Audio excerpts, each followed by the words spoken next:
Moi, c'est Gloire Ingalide. Je suis psychologue, expert volontaire à l'université. Je suis Véronique Coppin. Je suis experte infirmière psychiatrique. Bonjour, je suis Dr Serge Mounanet, expert volontaire psychiatre pour Compte Médecins sans vacances. Quel est le contexte de la prise en charge des urgences en santé mentale au Burundi? Le contexte de la prise en charge santé mentale ici au Burundi reste quand même assez complexe. Le pays a connu beaucoup de traumatismes avec les événements sociopolitiques ici. Donc, depuis quand même une dizaine d'années, il y a quand même eu un impact sur les vécus psychologiques de la population. Et très récemment aussi, ce contexte reste marqué par une certaine paupérisation de la population. Mais également, il y a aussi l'aspect lié à la crise ou à l'évolution épidémiologique aussi qui impose actuellement dans le pays.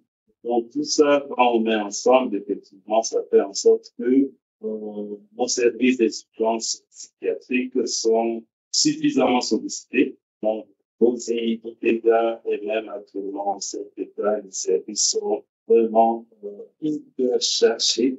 Il y a beaucoup de demandes. Donc, nos services ont besoin de répondre efficacement à ces demandes.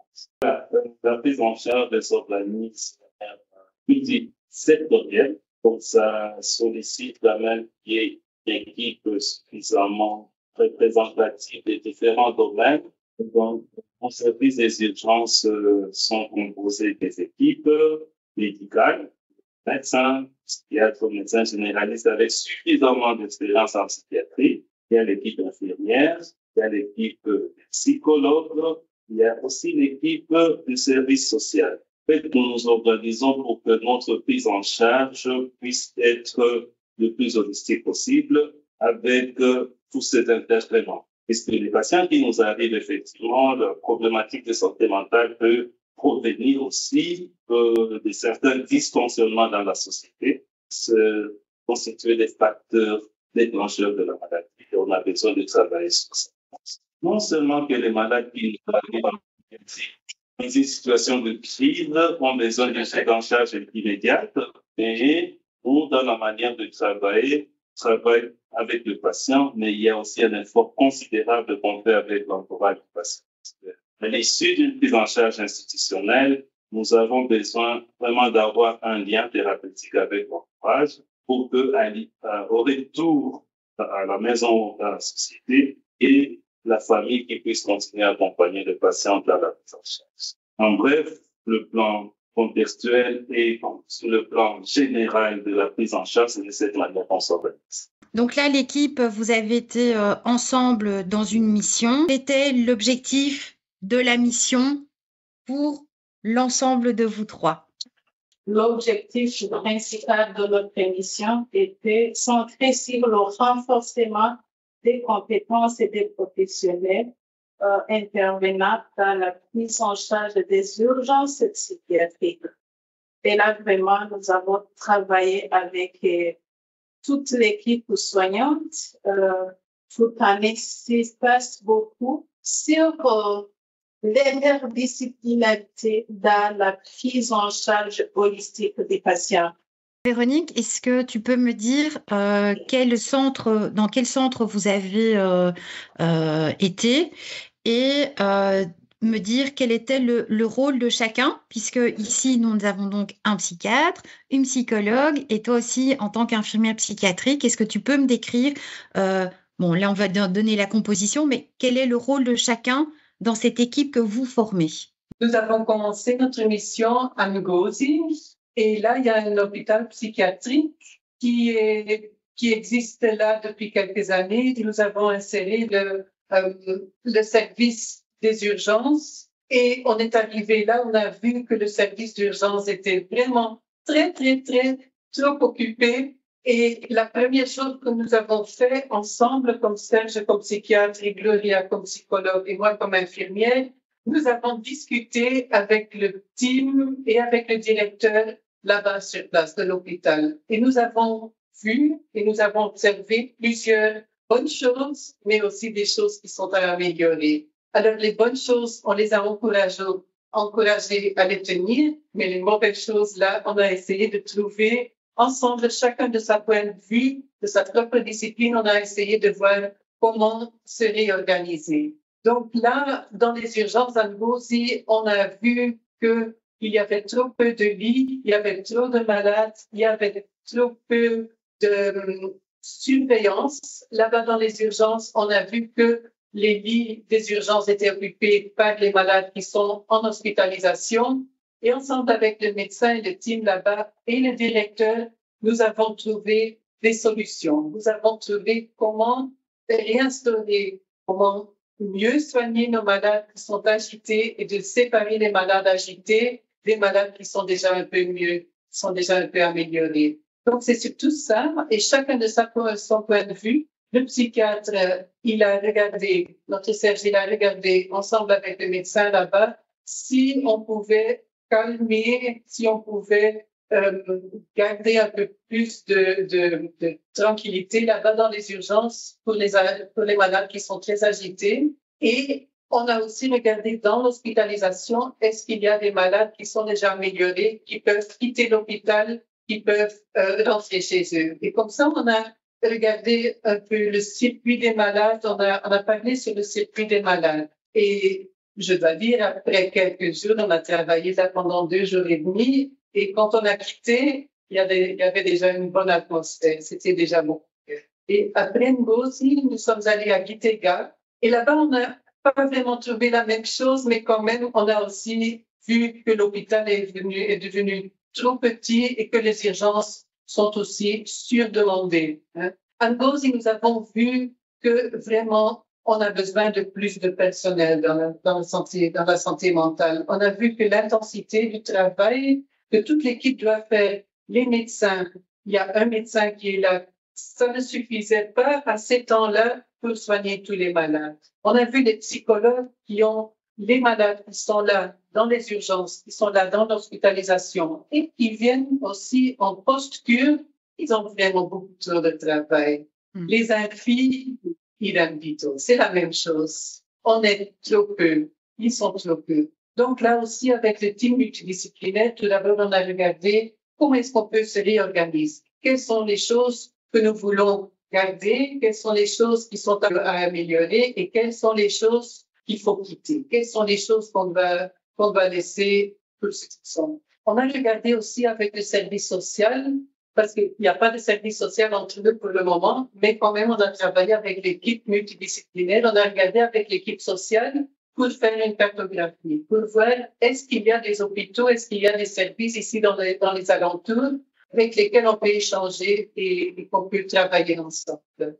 Voilà un peu ce qu'on a fait. On a fait beaucoup de travail en peu de jours. Là, vous êtes une équipe mixte. Vous connaissez pas spécialement à la base. Comment est-ce que vous êtes organisés? Puisque vous avez chacun des spécificités particulières, donc un psychiatre, une psychologue et une infirmière psychologue psychiatrique. Comment cette unité, comment cette dynamique fonctionne au départ, puisque vous n'êtes pas une équipe qui se connaît au quotidien, donc c'est un peu un terrain inconnu, je veux dire, dans votre collaboration. Comment est-ce que vous vous mettez d'accord sur votre façon de fonctionner ensemble en tant qu'équipe? Ça fait quand même quelques missions qu'on a fait ensemble, donc il y a déjà quelque chose de très dynamique qui s'est installé entre nous, mais on a été aussi très, très contents de rencontrer Claudia. En fait, la mission a commencé d'abord par un débriefing où Médecins sans vacances nous a partagé l'expérience pour chaque hôpital. Chaque hôpital a déjà travaillé sur les éléments dont il faudrait améliorer. Donc, quand on s'est rencontrés ici, et les premiers jours, c'était déjà aussi de se mettre d'accord sur la manière dont on va aborder les différentes thématiques. Médecins sans vacances, sa manière de fonctionner, c'est effectivement accompagner les prestataires sur leur terrain, sur ce qu'ils font au quotidien. Donc, dans notre façon de faire, effectivement, après nous être mis d'accord déjà sur les objectifs et de la manière dont nous allons les conduire avec les prestataires. Maintenant, sur terrain, ça veut dire, certes, moi qui suis médecin, de voir dans quelle mesure mieux accompagner mes médecins dans en charge des patients, tenant compte aussi de la spécificité de chaque domaine. Dans ce cas-là, effectivement, non seulement que dans la prise en charge d'une crise en psychiatrie, nous avons besoin de médicaments.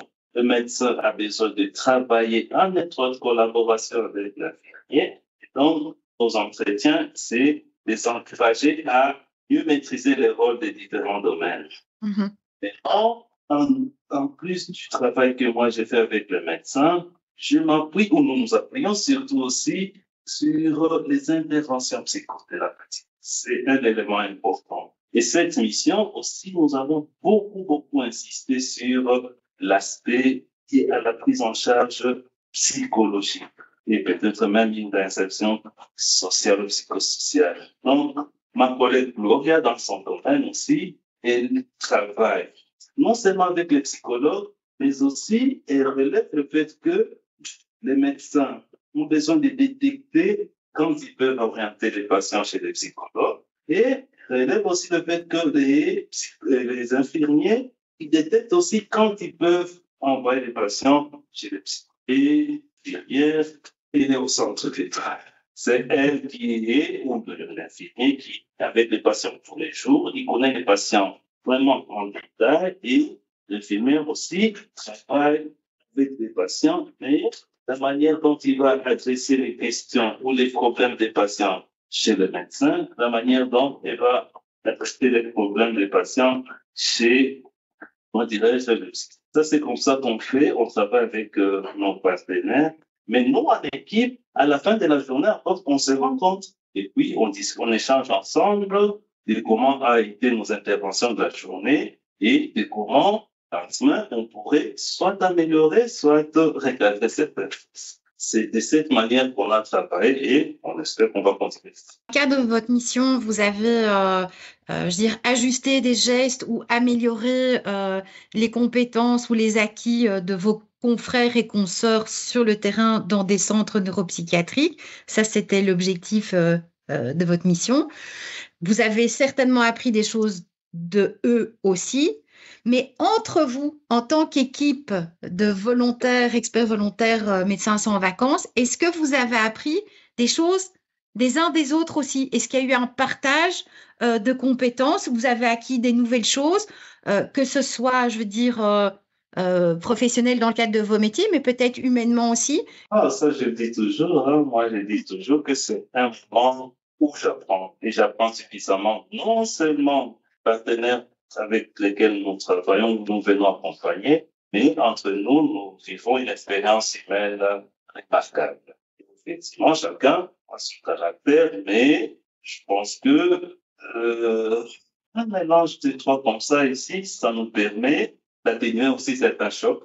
Les journées sont quand même assez lourdes, hein? Les journées sont assez lourdes, mais la manière dont chacun l'aborde permet aussi de nous enrichir mutuellement. Ça, c'est sur le plan humain, mais nos échanges aussi nous permettent aussi de nous enrichir. Chacun essaie de gagner quelque chose du domaine de l'autre. Moi, je parle beaucoup de médicaments.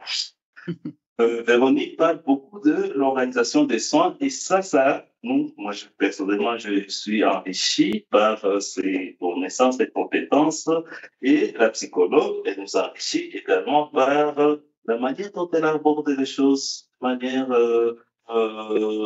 psychothérapeutique, des techniques ou des stratégies psychothérapeutiques. Et ça, ensemble, non seulement sur le plan professionnel, mais sur le plan humain, ça reste une expérience enrichissante. Gloria, c'est la première mission Médecins sans vacances. C'est toute une nouvelle découverte et une nouvelle expérience. Comment est-ce que tu as vécu ça? Qu'est-ce que tu en retires outre, effectivement, comme Serge vient de dire, l'enrichissement humain et aussi de compétences? Quel est ton ressenti après cette première mission?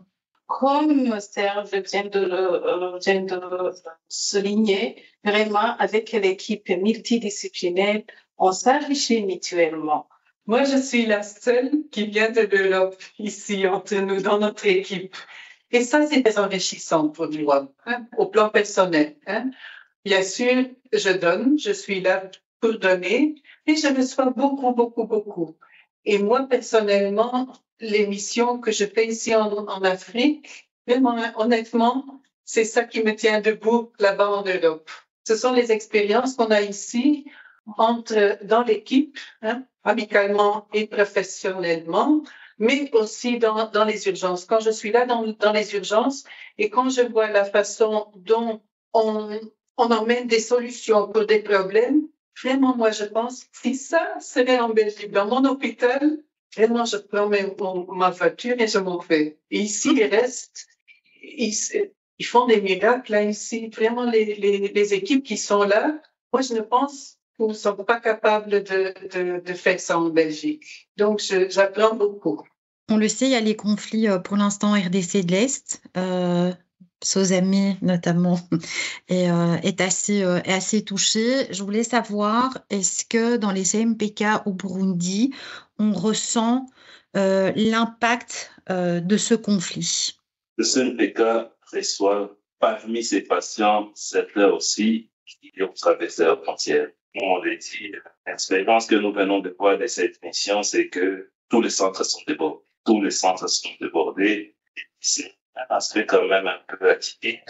On ne sait pas dire que c'est lié directement à la guerre, mais il y a une influence notable de ce qui se passe dans la région.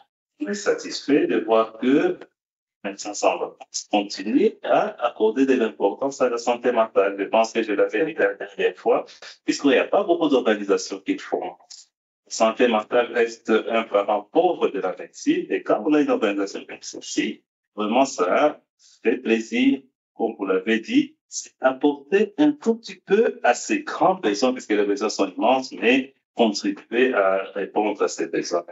Dans les différents CNPK où vous avez été, les patients qui sont là, est-ce qu'ils sont parfois accompagnés de leur famille ou d'un proche? Quelle est la perception des gens en général, hein, dans la communauté, sur la santé mentale? Est-ce que c'est quelque chose qui est mal vu, mal accepté ou quelque chose qui est intégré?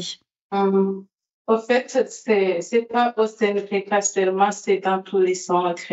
Les patients qui viennent consulter, quelquefois, ils viennent avec les proches ou la famille. Et dans ce cas, quand ils arrivent au centre, ils bénéficient le soutien psychosocial. D'abord, après avoir traité par le médecin, arrive des fois où le patient vient avec des agitations, Après la coupure des agitations, on fait des interventions psychothérapeutiques, que ce soit pour le patient et aussi à la famille. Parce que la perception ou la conception de la maladie mentale ici au Burundi est vraiment difficile quelquefois avec la croyance, la sorcellerie, sont des démons. Quelquefois, ils viennent au centre après avoir parcouru tous les praticiens, tous les chambres de prière, et voilà. De plus, le patient traîne à bénéficier le traitement, donc la prise en charge, ça complique aussi l'évolution du patient. Et dans ce cas, nous, en tant qu'équipe multidisciplinaire, on intervient dans tous les aspects, donc aspects médicaux, psychosociaux, pour aider le patient lui-même et la famille. Parce qu'après le centre, le patient retourne à la famille. Voilà. Si à la sortie, nous organisons des séances de suivi des patients. Donc, les interventions psychothérapeutiques ne se limitent pas seulement au centre neuropsychiatrique. Donc, à chaque fois, on planifie les rendez-vous pour travailler sur les besoins du patient, adapter les approches pour l'amélioration au niveau psychique. chez les patients. Et voilà. Vient de parler de la perception, ça reste un très grand travail, puisque aussi longtemps que beaucoup de membres de la communauté, des familles continuent à croire que la maladie est liée à d'autres sources, ils recourent à ces médicaments ou bien ils arrêtent les médicaments. Ça reste vraiment un grand travail sur lequel nous devons continuer à travailler. Grand défi.